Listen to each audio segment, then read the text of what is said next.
In this lesson, we're going to be talking about increasing average order value and also cart value by using two different things, cross-sells and also upsells.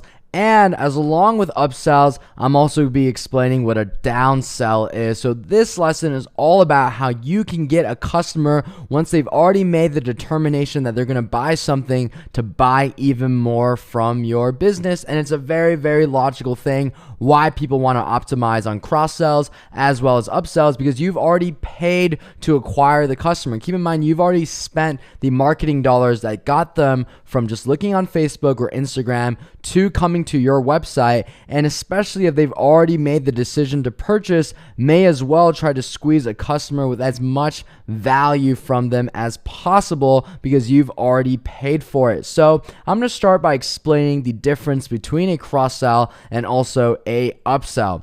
A cross-sell is basically what you see major brands doing when you add a particular product to cart and they say, hey, other customers have bought this, or hey, maybe you want to buy this as well. And whether they decide to give you a promotional or not, or even just recommending you, that is called a cross-sell. So I have these diagrams over here, right?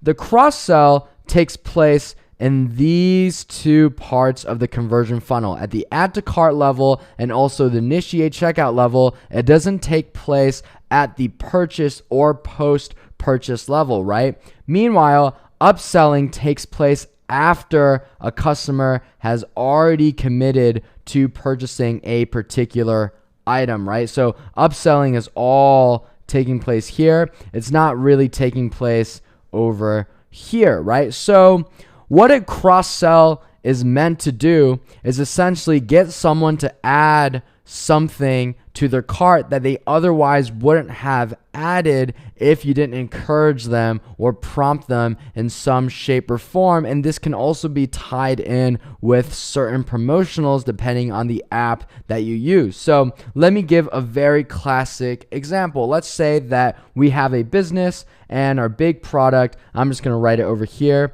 is going to be leather boots, right? And regardless of if it's an upsell or a cross-sell, that's the product that we want to focus our attention on. So it's a business that's selling leather boots, right?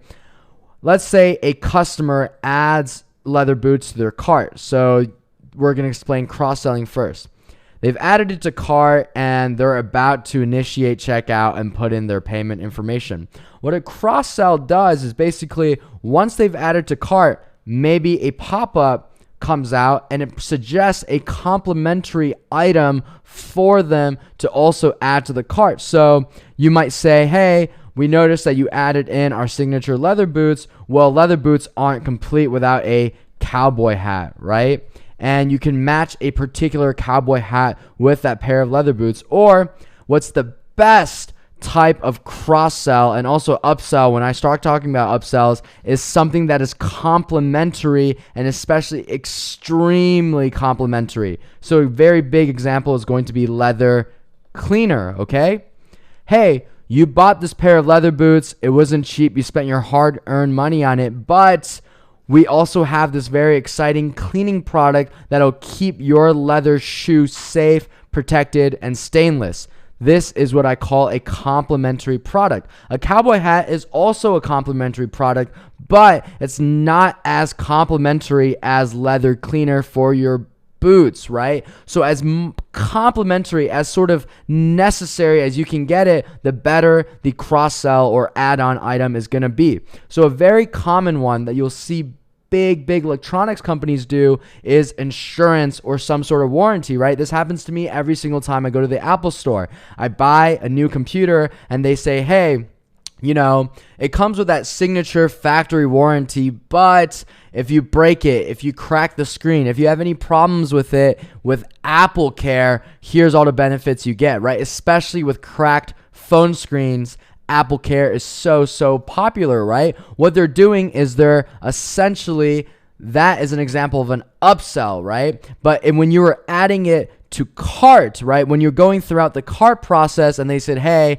right before you check out, right before you commit to buying this $2,000 computer, your final bill comes down to $2,000, but you can actually add in Apple Care and it will be $2,400 and you don't really have to worry about breaking your technology. That's a great example of a cross-sell. And you'll see technology companies doing this with warranties, right?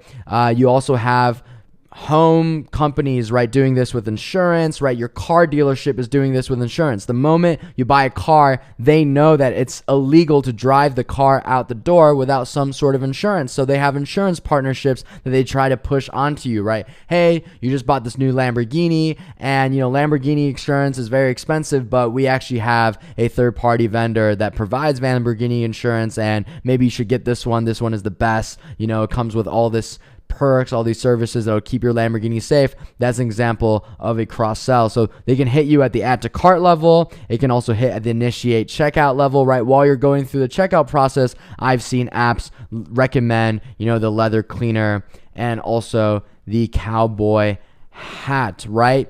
But the thing is, once the customer has actually purchased, right? Like they make the decision of whether they or not they want to add these extra items in the add to cart and initiate checkout process. Once they've actually purchased, it's kind of like a done deal, right? And even if you pushed on these complimentary items at the add to cart and initiate checkout level, if they don't actually decide to purchase, you're not going to get any of this additional value, right? So that's all a cross-sell is. It's just basically a suggestion to add something to cart or the checkout process that you wouldn't have added in otherwise, and you can kind of mix some promotions in it, right? Hey, you checked out this leather boots. It's in your cart right now. Well, guess what? For the next 24 hours, if you also buy this leather cleaner, we'll make it 50% off, right? That's a classic cross-sell with a promotion, and you can have apps out there that kind of match particular products with different cross-sells. And I'm going to tell you the best cross-sell app that I recommend using. I'm not going to set this up because I'm not a big fan of cross-sells compared to upsells, which I'll explain later. But if you are interested in testing out some cross-sells, it's going to be this app right over here. This is called Cross-Sell Pro, and it does a lot of really cool things. It'll tell you basically, based on data and customer experience, which products you should be cross-selling with which other products, and it's super easy. They're all about one click, right? So it's super easy for a customer to just click that item and add it in. I'm not going to do the setup for this app because it is just so intuitive and so easy, and also comes with a free version. So go ahead and use Cross-Sell Pro to start cross-selling on your business. What I recommend doing is doing upsells, and we're going to talk about upsells right up next. So what about an upsell? An upsell is especially powerful because it doesn't raise your overall cart value, right? Because it's taking place post-purchase after the add to cart and initiate checkout has already been completed. But what it does is it lets you squeeze out more value from a customer that's already paid. And the reason why this is so cool is because this customer is the lowest hanging fruit to market to, because they literally already trust you with their money already. They've already bought an item. So using that same example, right? Let's go back to the pair of leather boots, okay? So this person, decided that they wanted to buy leather boots from your business. They've added it to cart. You're not really pushing any marketing on them. You're not suggesting any other products. Or maybe you can use a cross-sell at this point. You're saying, hey, check out the cowboy hat, right? Well, let's just say we're going to cross-sell the cowboy hat at this point, and the customer is kind of iffy, and maybe I don't want the cowboy hat, right? And then maybe what we'll do is we'll also be, cross-selling the leather cleaner, right? Or you can choose not to do it at all. That's what I do. I don't have a cross-sell as a part of my upsell process at all. Or if I do have a cross-sell, it's a very soft one. It's just kind of like, hey, other customers checked out these products. It's not any sort of promotion. And they go all the way down. They actually complete purchase, right? So this is a great moment. You hear that cha-ching on your phone. You're feeling so ecstatic. You got their money. Now, what an upsell is after they've already completed purchase, right? Meaning they've given you your money. They've put their credit card information in. You hear that cha-ching. The money is in your Shopify payments. It's about to go to your bank account. Now you hit them with an offer. And the first offer you hit them is what we call the upsell. So they've already purchased, and normally they see some sort of like thank you screen, right? So it's like normally, now the final destination is no longer the purchase, right? Because this is an upsell. The final destination is kind of the thank you screen, right? And it gives them their order number. What happens between purchase and the thank you screen is the upsell and downsell process. So I'm going to explain what an upsell is. This guy has already completed the purchase. Let's say this pair of leather boots was $39.99 on your website. So they've given you $40 already at this point. Now you hit them with an offer after they've already purchased, and you say, hey, okay, you want to combine several elements at this level. You want to give some sort of discount compared to normal. Hey, you just purchased this pair of leather boots. Don't you want leather cleaner as along with it, right? Same factor as a cross-sell. You want it to be complementary, right? Leather cleaner is complementary to leather boots. You want to give a discount for limited time only, right? Only because you bought this pair of leather boots, right? Or only in this moment. This is your only chance of getting this offer. You're going to get a 50% discount on this leather cleaner. And you have multiple strategies here, right? We're upselling this leather cleaner. And there's two approaches, and neither one is better than the other. It's about testing. What you can do is have this leather cleaner as a part of your website, and you just make it a lot more expensive. So normally on your website, let's say it's $50, okay? No one's going to really buy it. You're giving it a very inflated price in order to hit them on the upsell at a much better deal, right? If your leather cleaner is normally priced at $50, no one's going to buy it. But hey, now as an upsell, you're making this bad boy $10. And if they already saw the leather cleaner on your site for $50, they think, wow, this is a great deal. I'm going to save $40, right? Or what you can also do is choose to have the leather cleaner not on your website at all, so they can only buy it from the upsell experience, right? So it's again for you to test. I've done both approaches, and it really depends which one does better than the other. And of course, you want to give a discount, and you also want to give some urgency, right? You want to basically emphasize, hey, this is your only moment to take care of this deal. You can say inventory is running out, or you can just say, hey,